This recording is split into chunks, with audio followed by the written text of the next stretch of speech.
राम राम, हम हैं आशुतोष नायक और आप देख रहे हैं बुंदेली वार्ता। बुंदेली वार्ता की पॉलिटिकल वार्ता सेगमेंट में आज बात हो रही है भारतीय जनता पार्टी से एक अलग छवि बना चुके आशीष उपाध्याय जी से, जो भारतीय किसान मोर्चा में क्षेत्रीय उपाध्यक्ष भी हैं और जिला सहकारी बैंक के डायरेक्टर भी हैं। सही कह रहे हैं भैया? कोषाध्यक्ष। बहुत बहुत स्वागत है आपको बुंदेली वार्ता में। जी जी, धन्यवाद आपका। बहुत बैनर पोस्टर लग गए, जौन गली से निकलो तो आशीष भैया दिखाई दे रहे हैं। जी जी, क्या तैयारी है? पार्टी में अपनी दावेदारी की हुई है, प्रयास किया है कि पार्टी हमको मौका देगी तो जनता के बीच में जाएंगे। जी, अब 4.5 साल से आप ही की सरकार है जी। अब ऐसा नहीं कि काम नहीं भय हुए कछु झांसी में, काम भय हैं जी। आपको पार्टी मौका दे रही तो क्या और प्लान है आपके पास? देखिए, आप मोदी सरकार 2014 में आई हुई है तो आपने देश में काम देखे जी, और प्रदेश में 2017 में हम लोग आए जी। तो योगी जी के नेतृत्व में मैंने अपने होर्डिंगों के माध्यम से झांसी की जनता को दिखाया है कि कितने काम हुए हैं।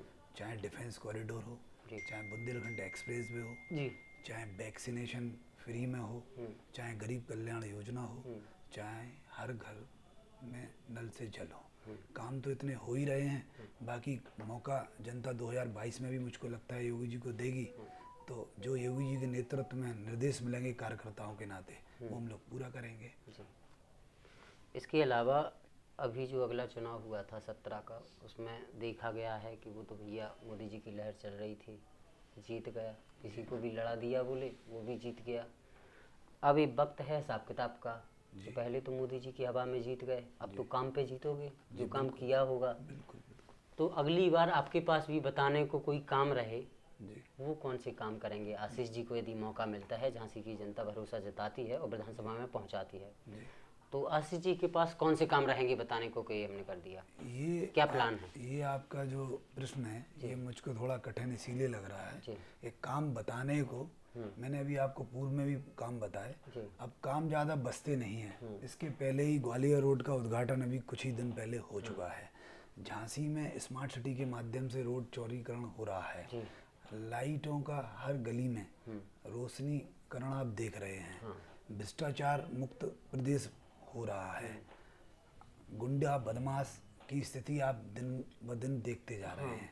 अतीक आजम जैसे हमारे योगी जी के सामने धराशायी हो गए हैं, खत्म हो गए हैं। तो अब काम तो मुझे निरंतर होते ही जा रहे हैं। बाकी जनता विश्वास करेगी तो वो जनता, हम जो चुनाव में हम लोगों का जो योजनाएं होंगी जो हम जनता के बीच में लेके जाएंगे वो पूरी की जाएंगी। ये मैंने आपसे शुरुआत में बोला इतना कठिन प्रश्न है क्योंकि योगी जी के नेतृत्व में उत्तर प्रदेश में मुझे लगता ही नहीं कुछ ज़्यादा कुछ बचा हुआ हो। विकास इतना ज़्यादा हो रहा है, भ्रष्टाचार मुक्त प्रदेश हो चुका है, कब्जे लोगों के सारे हट चुके हैं, जो बदमाश कब्जे किए हुए थे, शरीफ लोग, भूमाफिया लोग शरीफों के प्लॉट पर। तो ये प्रश्न मुझको आपको बहुत कठिन प्रश्न है कि मैं जनता के बीच में किस उससे जाऊं, क्योंकि हमारे पूर्व में नेता लोग दिन ब दिन अपनी योजनाएं बता रहे हैं। तो अब मुझको अभी कोई ऐसी योजना नहीं लग रही है। मुझको तो आज योगी जी का स्टेटमेंट जो जागरण में आया है कि विधायकों के टिकट कटेंगे और युवाओं को मौका मिलेगा, और ये चूंकि निरंतर अमित शाह जी के माध्यम से, पार्टी के माध्यम से आ रहा था कि युवाओं को मौका मिलेगा, उसी कारण मैंने ये दावेदारी अपनी। विधायकों के टिकट कटेंगे तो आशीष भैया को खुशी होगी? नहीं, ऐसा नहीं है। ये निर्णय पार्टी के नेतृत्व का है, दिल्ली का है और लखनऊ का है।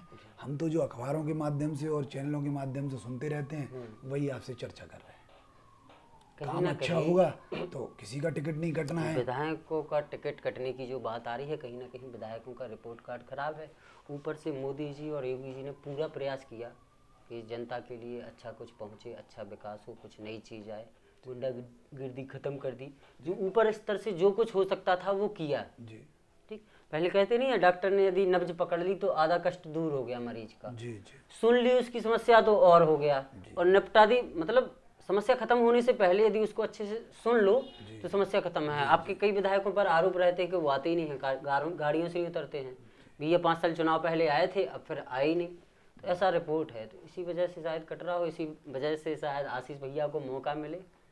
इसमें हम आपसे यही बात रखेंगे कि जिनके रिपोर्ट कार्ड अच्छे होंगे, जिनका जनता के बीच में काम करने की अच्छी क्षमता रही होगी और किया होगा, तो वो पार्टी नेतृत्व को सबको पता है, सीएम को, हमारे अध्यक्ष जी को, राष्ट्रीय अध्यक्ष जी को, तो उनका टिकट कटने का कोई संभावना नहीं है। अब जिनसे जनता नाराज होगी तो हमारी पार्टी के सर्वे हैं, तो उसके लिए जरूर पार्टी विचार करेगी। वो तो हम लोग सुनते रहते हैं, इतनी तो जानकारी मैं भी आपको नहीं दे पाऊंगा, लेकिन पार्टी हम पे भरोसा करेगी तो हम आगे बढ़ेंगे। आपके दरवाजे के ठीक सामने एक पोस्टर लगा है, जैसे फिल्मों के पोस्टर लॉन्च नहीं होते, बड़ा अट्रैक्टिव पोस्टर है। जी जी जी। क्या है उसका, क्या स्लोगन लिखा है वो? एक आप ही विकल्प बताइए, आशीष। आप ही बताइए। एक ही विकल्प आशीष क्या है? हाँ, अब या तो आप दिखवा ऐसे कुछ लीजिए है, या आशीष ही विकल्प है। आशीष ही विकल्प है, ऐसा क्यों कह रहे हैं सर? और इतने सारे लोग हैं, संजीव श्रृंगेरी हैं, प्रदीप सरावगी हैं, और तमाम नाम हैं, कुछ नाम याद नहीं है, जो नाम है पहले से सिटिंग विधायक रवि शर्मा जी हैं जी। तो किस बेस पर आशीष ही विकल्प है? इसको थोड़ी क्लियर कर दीजिए, अब आपका थोड़ा मन है समझ तो में मैं, नहीं आया। हाँ तो आपका मन है तो मैं क्लियर कर देता हूँ कि युवा के लिए टारगेट हो रहे हैं झांसी में कि युवा, हाँ युवा और नासमझ युवा जी, या कम अनुभवहीन। हाँ तो मेरे द्वारा जो मेरे से जो युवा लोग जुड़े हुए हैं, जी, तो उन्हीं ने किसी ने हमारे छोटे भाइयों की तरह ये पोस्टर बनवाया है। जी। अब राजनीति में आप ज़्यादा किसी को रोक भी नहीं सकते, बिल्कुल। और ज़्यादा किसी को आप रोकोगे तो लोगों को लगता है कि भैया हमें अवसर जो नहीं दे रहा है कुछ काम करने का। जो आपके समर्थक हैं, जो आपके चाहते हैं, जो आपको पसंद करते हैं, उन्होंने लगाया है। जी जी बहुत ही अच्छा लगा, वास्तव में अच्छा लगा।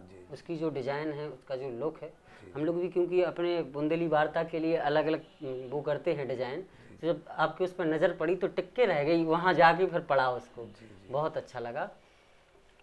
अब सर राजनीति की बात तो मोटा मोटी जितनी करनी थी कर ली है। इस इंटरव्यू का मेन मकसद रहता है कि लोग आशीष जी को जाने, अंदर से जाने, जी जी यहाँ राजनीति की शुरुआत कैसे हुई, पढ़ाई लिखाई कहाँ से हुई, इस पर हम शुरू से ही बात करना चाहेंगे कि जो लोग नहीं जानते आशीष जी को, वो आशीष जी को जाने। राजनीति की बातें तो होती रहेंगी और चुनाव है तो कई बार होंगी। जी जी आप शुरू से बताइए कि आशीष जी का जन्म कहाँ से हुआ है, जी जी पारिवारिक बैकग्राउंड क्या है, कितने भाई बहन हैं, इसके बाद पढ़ाई लिखाई कहाँ से हुई है, और फिर राजनीति में रुचि कहाँ से आई है? जी जी। मेरा जन्म झांसी में गोलक हुआ, एक स्थान है शहर में, जी। वहाँ मेरा जन्म हुआ। मेरा बैकग्राउंड, मेरे पिताजी यहाँ बड़ा गांव थाना अंतर्गत पालर गांव है, पालर, वहाँ के मेरे, हम लोग वहाँ के हैं, वहाँ के निवासी हैं। पैतृक गांव आपका पालर है? पैतृक गांव पालर है। मेरे दादाजी पालर गांव से निर्विरोध 10 साल प्रधान रहे, जी श्री राम किशोर उपाध्याय। जी 80 से 90 तक या 80 से 90 या 75 से 85, इसमें कुछ कंफ्यूजन है, लेकिन 10 साल, एक दशक तक 10 साल निर्विरोध प्रधान लगातार रहे। निर्विरोध प्रधान रहे। और संघ से उनका जुड़ाव रहा है, अच्छा खासा जुड़ाव रहा है। मेरे पिताजी राजेंद्र उत्तरी के बड़े निकट थे और अरविंद शुक्ला जी के साथ भी काम करते रहे। सरकारी नौकरी में थे, लेकिन जब समय मिलता था तो इन लोगों के साथ वो समय बिताते थे और इनके द्वारा बताए हुए निर्देशों का पालन करते थे। मेरी शिक्षा संघ के द्वारा संचालित सरस्वती शिशु मंदिर और विद्या मंदिर में हुई। तो वहीं से, तो जब संघ के आप स्कूल में पढ़ते हो तो वहाँ सुबह से शाखाएं, सुबह से उठ के कराग्रे वस्ते लक्ष्मी, कर मध्य सरस्वती, करमूलित गोविंदा, प्रभाते कर दर्शनम, ये सब बताया जाता है। सुबह स्कूल में प्रातः जाके वंदना होती है, वंदे मातरम होता है प्रतिदिन सरस्वती शिशु मंदिर और विद्या मंदिर में। तो वो शुरू से वही संस्कार ये मेरे जीवन में आए, उसी में आगे बढ़ते रहे। फिर भारतीय जनता पार्टी से जुड़ने का मौका 2005 में मिला, तो कार्यकर्ता के रूप में काम करता रहा। 2002 में भारतीय जनता पार्टी में जुड़ गए थे? नहीं, 2005 में भारतीय जनता पार्टी के साथ काम करते रहे, कार्यकर्ता के रूप में करते रहे, लोगों के साथ लगे रहे। जो चुनाव में मौके मिलते थे तो चुनाव, जो जिम्मेदारी मिलती थी चुनाव में जनप्रतिनिधि जो चुनाव लड़ते थे उनके साथ काम करते थे। पार्टी में पद के लिए प्रयास करते रहे, लेकिन पार्टी ने उस लायक नहीं समझा। 2018 में कोऑपरेटिव बैंक के डायरेक्टर के रूप में पार्टी की तरफ से मैं निर्वाचित हुआ। 2018 में कोऑपरेटिव बैंक के चेयरमैन का भी दावा किया, लेकिन हमारे पार्टी की तरफ से जयदेव पुरोहित जी नामित हुए तो वो चेयरमैन हुए। अभी पार्टी ने मुझ पर विश्वास करके 6 महीने पहले मुझे क्षेत्रीय कोषाध्यक्ष भारतीय जनता पार्टी किसान मोर्चे में जगह दी। उसके बाद अवसर आया है तो दावेदारी करने का प्रयास कर रहा हूँ। पार्टी को लगेगा, जनता को लगेगा, जनता के सर्वे में अगर नाम आएगा तो पार्टी विचार करेगी, तो उस हिसाब से आगे बढ़ा जाएगा, और नहीं तो पार्टी जिस पर विचार करेगी उसके लिए पूरी ताकत से काम किया जाएगा। आशीष भैया के और कितने भाई बहन हैं? मेरे 2 भाई हैं और 3 बहनें हैं। 3 बहनें मेरी मुझसे बड़ी हैं और बड़े भाई भी मुझसे, मतलब मेरे भाई भी मुझसे बड़े हैं। आप सबसे मैं छोटे सबसे हैं? छोटा हूँ, 5 सबसे लोगों में मैं छोटे। सबसे छोटा। राजनीति का कैसे लगा कि राजनीति में जाना चाहिए? हमने राजनीति पुलिस में हमने जा आपसे सकते हैं, बोला कि डॉक्टर में। संघ के स्कूल में रहे, तो संघ के सरस्वती शिशु मंदिर में बड़ा, मतलब इसके स्वदेशी और विदेशी का शुरू से ही चलता है। 80 में मेरी बर्थ है 80 की, तो 90 के हिसाब से 90 में 10 साल का जब मैं हुआ तो समझने बहुत अच्छी तरह से लगा था।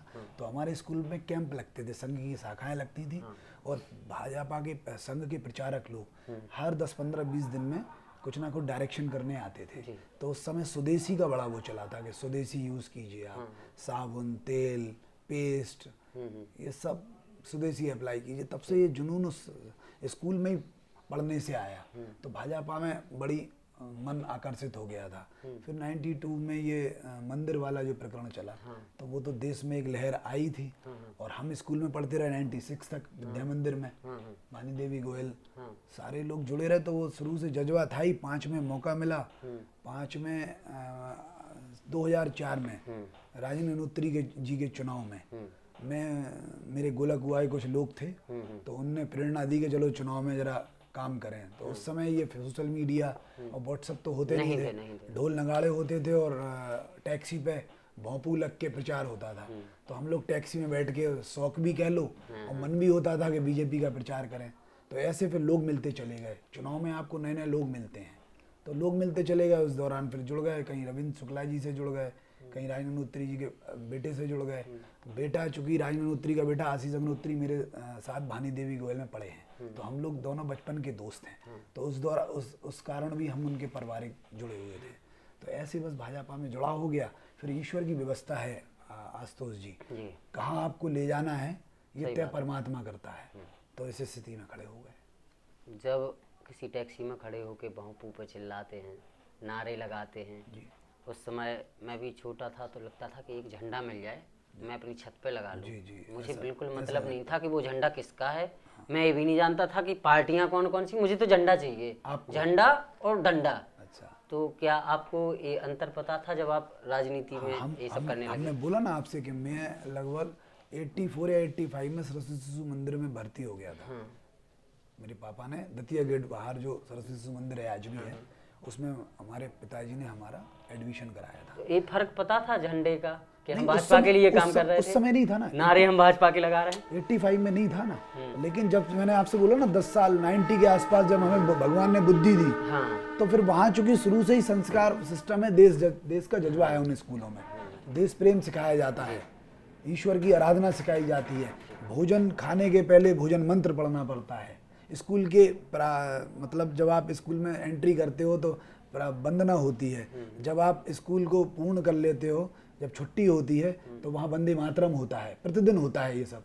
तो वो फिर ब्लड में अपने आप आ जाता है, वो जीवन में आ गया, व्यक्तित्व में आ जाता, फिर आ गया, जो रोज करते आ गया। तो फिर वहाँ, लेकिन जब वो स्कूली संघ का था, तो फिर वो 92 के बाद वो भाजपा तो संघ की व्यवस्था ही में है ना, तो फिर वो भाजपा पार्टी में मन हो गया। कहीं ना कहीं पेरेंट कंपनी है, तो वो इसीलिए ये स्थिति में भाजपा में आगे खड़े हो गए। जी, एक और चीज़ है, आजकल अभी हाल ही में आपकी सरकार द्वारा झांसी स्टेशन का नाम चेंज कर दिया गया है। जी जी।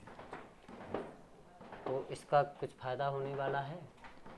नहीं, वैसे हमको लगता है कि हमारी जो पार्टी काम करती है वो जनता का हित देखते हुए, जनता के विचार और जनता की भावनाओं को देखते हुए करती है। अब ये जो भी हुआ है इसमें जनप्रतिनिधि अपना काम कर रहे हैं, सरकार अपना काम करेगी, और आगे जो भी होगा अच्छा होगा। नाम को लेकर कुछ संशय है, कुछ कहना है? नहीं, नाम को लेकर मैंने बोला ना कि पार्टी हमारी जन भावना को देखते हुए निर्णय लेती है। अब पार्टी ने निर्णय लिया है, कुछ सोच समझ के लिया होगा, और आगे भी जो निर्णय लेगी वो भी सोच के लेगी। अब इसमें तो हम इतना ही कह सकते हैं। एक समस्या है इसमें लोगों की, मेरी कुछ नहीं है व्यक्तिगत, जो है ठीक है, अपन तो संत आदमी हैं, जैसा चल रहा है चलने दो। एक समस्या है कि इसमें रानी नहीं लिखा, तो क्या भारतीय जनता पार्टी वीरांगना लक्ष्मीबाई को रानी नहीं मानती? अंग्रेज भी नहीं मानते थे, एक ऐसी चर्चा है, इस पे आपकी टिप्पणी चाहिए, बहुत महत्वपूर्ण होगी। और हमारी पार्टी जी हर देश प्रेमी को, जी, हर देश प्रेमी का सम्मान करती है, और हर देश प्रेमी को सिरोधार अपने सिर पर बिठा के रखती है। और इसीलिए पार्टी आज विश्व की सबसे बड़ी पार्टी हो चुकी है। जी। तो ऐसा तो कहना बिल्कुल भी सही नहीं होगा जी। कि रानी लक्ष्मीबाई को हम रानी नहीं मानते।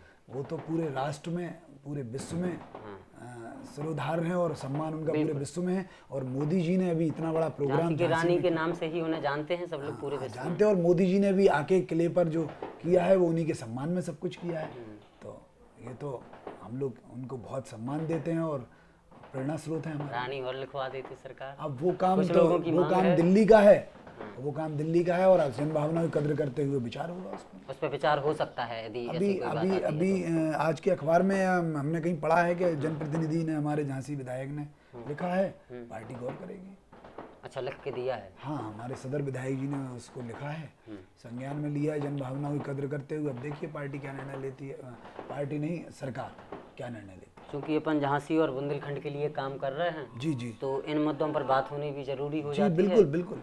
अपनी महारानी की तलवार ग्वालियर में ही है। जी जी और मैं सभी से ये सवाल करता हूँ, जी। जिन लोगों का भी इंटरव्यू करता हूँ, जी जी जिन लोगों से भी बात होती है, उनसे ये ज़रूर कहता हूँ, आप लोगों की जब सरकार नहीं थी 5 साल 4.5 साल पहले, तो आप लोगों की विज्ञप्ति जारी होती थी, आप ज्ञापन सौंपते थे कि वो हमारी तलवार मंगाई जाए। जी आज उत्तर प्रदेश में आपकी सरकार है, मध्य प्रदेश में सरकार है, जी क्या कुछ प्रयास हो रहे हैं भारतीय जनता पार्टी की तरफ से, आप लोगों की तरफ से, कि वो तलवार वापस आए?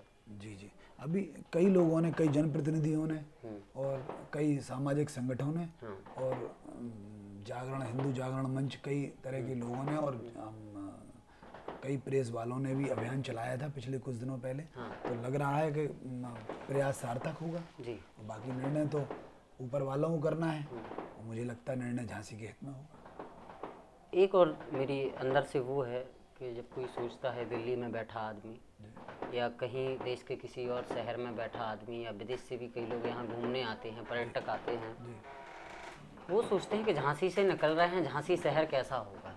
जी एक अंदर रहता है, अपन किसी शहर से निकलते हैं और देखा नहीं हो, वहाँ के बारे में कुछ सुना हो, तो लगता है उतर के देखा जाए। जी जी कई लोग स्पेशल झांसी के लिए आते हैं जी या झांसी के अलावा अपने बुंदेलखंड की कई जगह घूमना चाहते हैं, कई पर्यटक जगह हैं, तो वो सोचते हैं झांसी की रानी का शहर भी घूम लिया जाए।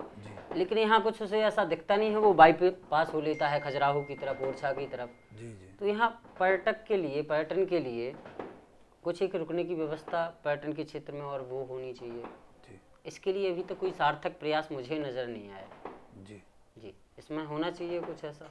नहीं, अब 2022 के बाद कुछ योजनाएं बड़ी यहाँ होगी। अब जैसे आप मेट्रो देखिए, आप मेट्रो यहाँ चालू होगी, योगी जी ने अपने प्रोजेक्ट में उसको लिया। शुरुआत में ही किया था। हाँ, तो वो देखिए कोई भी बड़ी योजना में सार्थक जमीन पर लाने में समय लगता है। कानपुर में चालू हो गई, हाँ कानपुर में हो गई, बढ़िया आगरा प्रयास में रहा बहुत आपका। तेजी से काम चल रहा है। तो झांसी चूंकि अभी उस लाइन में है, आगे 2022 के बाद बहुत तेजी से यहाँ काम होगा। बाकी पर्यटन स्थल का यहाँ बढ़ावा है, कोरोना में थोड़ा रुका हुआ है। हमारे आसपास 2 ऐसे केंद्र हैं, शक्ति के केंद्र कह लो या ईश्वर की कृपा कह लो, कि ओरछा रामराजा और माँ पीताम्बरा। तो कहीं ना कहीं उसका टच तो झांसी से ही है ना। हाँ, शताब्दी आएगी तो झांसी रुकती झांसी है, उतरेगी। तो आप पर्यटन स्थल भी ठीक है, धीरे धीरे और बढ़ावा होगा। 2022 के बाद मुझे लगता है बहुत तेजी से विकास होगा। मैं तो ये चाहता हूँ, मैं किसी पे जिम्मेदारी नहीं डालता, ना किसी पे आशा। मैं तो आशीष भैया से बात कर रहा हूँ, आशीष भैया को मौका मिलता है ये सब करने का, तो ये बात भी उठेगी विधानसभा में, इस पर भी चर्चा हो सकती है क्या? देखो, हमने आपसे पहले भी बोला था कि हम अगर चुनाव में गए तो चुनाव में हर आदमी का एक अपना विश्वास दिलाने के लिए योजनाएं होती हैं कि साहब हम इन पे काम करेंगे। हम जिन पे जो जनता के बीच में लेके जाएंगे उनको मैं ईश्वर की कृपा से और परमात्मा की दी हुई शक्ति से जरूर पूरा करके दिखाऊंगा, अगर पार्टी मुझे मौका देगी। एक पार्टी की तरफ से मैनिफेस्टो जारी होता है, एक व्यक्तिगत प्रत्याशी का होता है। तो आपका बन चुका है मैनिफेस्टो, झांसी के लिए क्या करना है? बना चुके देखिए, हैं? अभी सब सोच में है और अभी लाइन में है, टिकट की लाइन में है। पार्टी जब कहीं सिग्नल दिखाएगी तो और आगे की चीजें डिस्क्लोज भी करेंगे और प्रयास भी करेंगे कि कोई अच्छे से अच्छा हो। सिग्नल तो दिखा रहे हैं आपके, और भी पोस्टर लगे हैं। नहीं, देखिए होर्डिंग एक पार्ट है, वो एक होर्डिंग पार्ट है अपनी पहचान बनाने का, अपनी बात रखने का। मुझे एक दिन स्लोगन पसंद आया, मैं ओरछा पीताम्बरा माई से लौट रहा था, तो मुझे पसंद आया जाने कि जनता के बीच में कैसे जाऊं। मतलब होर्डिंग तो दिवाली दशहरा की लग रही, सालों से लग रही, लेकिन कुछ ऐसा, अब जब आप दावेदारी करने के आते हो तो कुछ जनता को दिल में कोई बात आपकी ऐसी लगे तो मुझे मन में आ गया कि कीजिए मुझ पर विश्वास और दूंगा आपका साथ। तो मुझे लगता है वो लोगों के दिलों में जा रहा है, मुझे ऐसा लगता है। बाकी जनता न्याय करेगी, मैं क्या बता सकता हूँ। बहुत बढ़िया है सर, आपका बहुत वो है, लेकिन आप अपना मैनिफेस्टो बताना नहीं चाह रहे हैं खुल के।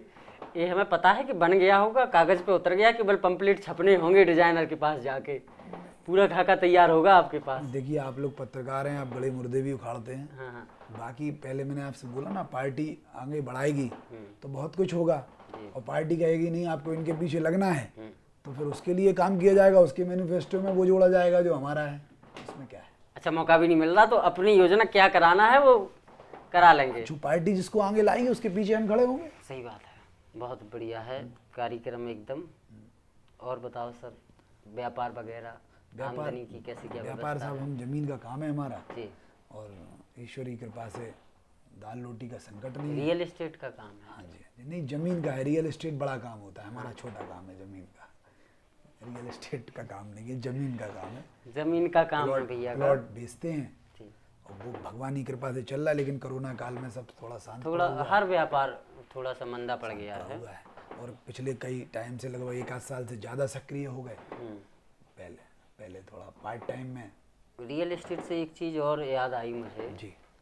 पिछले 15-20 साल से एयरपोर्ट को लेकर झांसी में उड़ान भरने के लिए, उड़ान सेवाओं के लिए एयरपोर्ट की मांग चलती रही। बसपा वालों ने भी दम भरा कि हम एयरपोर्ट बनाएंगे, नहीं बना पाए। 5 साल निकल गई उनकी। अखिलेश जी की सरकार आती है उत्तर प्रदेश में, उन्होंने भी कहा, उन्हें भी काफ़ी उनके नेताओं ने प्रयास किए, खूब जिलाधिकारी महोदय को घुमाया, सर्वे कराया, इधर सर्वे कराया दिया, वहाँ की ज़मीन के दाम महंगे करवा दिए, फिर पीछे करवा दिया वहाँ के, माने चारों तरफ झांसी के ज़मीन महंगी करवाते रहो, एयरपोर्ट नहीं बन पाया। आपकी सरकार को भी 4.5 साल हो गए सर। तो एयरपोर्ट कब बनेगा, ये तारीख और बताओ। ये आपने अच्छा सवाल पूछा। जी। मुझको लगता है जब 2019 में मोदी सरकार जी दोबारा आए तो झांसी को श्री अनुराग शर्मा जी के नाम से एक बहुत मेहनती और ईमानदार सांसद मिले जी। और वो दिन रात विकास के लिए लगे रहते हैं। तो उन्हीं की इतनी अच्छी पहल हुई कि देखिए ग्वालियर रोड का अति शीघ्र उद्घाटन भी हो गया, और वो एयरपोर्ट के लिए भी दिन रात मेहनत कर रहे हैं, और मुझको लगता है उनका प्रयास बहुत जल्दी सार्थक होगा। और ईश्वर की कृपा से उनका ग्रुप भी इतना अच्छा वैद्यनाथ ग्रुप है कि ना उन्हें कहीं ज़मीन बढ़ानी है अपनी, भगवान की उन पर पीताम्बर माई की असीम कृपा है। तो वो जहाँ भी एयरपोर्ट की शुरुआत कराएंगे बहुत जल्दी और निस्वार्थ कराएंगे, झांसी की जनता को ये सौगात अति शीघ्र वो दिलाएंगे। बहुत बहुत धन्यवाद आशीष जी, बहुत कीमती समय आपने निकाला हमारे लिए, हमसे बात की। बहुत बहुत धन्यवाद आपको। भैया हरो, अगर आप जब वीडियो फेसबुक में देख रहे हो तो हमारे बुंदेली वार्ता पेज को लाइक और फॉलो करियो। संगे संगे जो वीडियो अच्छी लगे सो शेयर जरूर कर दीजिए। अपनी कोनो बात हम तक पहुँचाना चाह रहे सो कमेंट बॉक्स में या फिर हमें मैसेज में भेज दीजिए। और अगर ये वीडियो को आप यूट्यूब पर देख रहे हैं तो हमारे चैनल को सब्सक्राइब कर लो और नोटिफिकेशन बेल भी दबा लो, ताकि आगे जो कार्यक्रम आते हैं उनकी आपको तुरंत जानकारी मिल जाए। यूट्यूब की वीडियो को ज़्यादा से ज़्यादा शेयर भी करें। धन्यवाद।